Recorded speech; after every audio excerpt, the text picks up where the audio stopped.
Good evening and thanks for joining us. Tonight's top story, a Hamilton family says an anti-abortion group has taken its message a step too far. We first told you about the Canadian Centre for Bioethical Reform yesterday. The group was showing off disturbing images outside Hamilton high schools. Well, today the anti-abortionist hung flyers right on people's front doors that show an image of a bloody fetus. Cindy Chordash has a reaction. This is so graphic. It's a horrible, haunting image. Beneath the picture of a 7-week-old healthy fetus lies a dead, aborted one. Tony DARYN says a young woman belonging to the Canadian Centre for Bioethical Reform hung this flyer on several doors in the neighbourhood of Stonechurch and West 5th in Hamilton.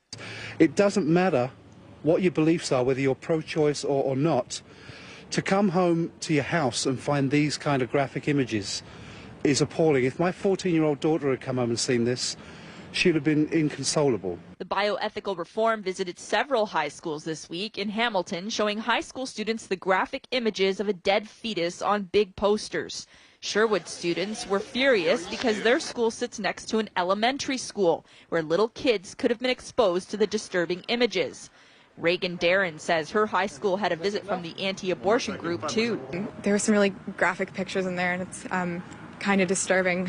A lot of us were like, some of my friends were crying because we were like, just really freaking us out. Even a pro-life activist, DYANA, is appalled by these images being placed on her doorstep. I was tempted to go and take them all down because it's just like, I'm completely pro-life, but you don't do that to people's houses. It's such an intrusion on our privacy, and it's wrong. Handing them out in the street is one thing, where you have the option to say no thanks or, you know, get lost, I'm not interested. But to come home, to have them placed on your door, I think is wrong.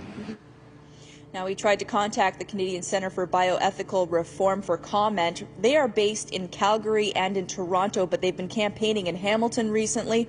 They didn't return our calls. Nick?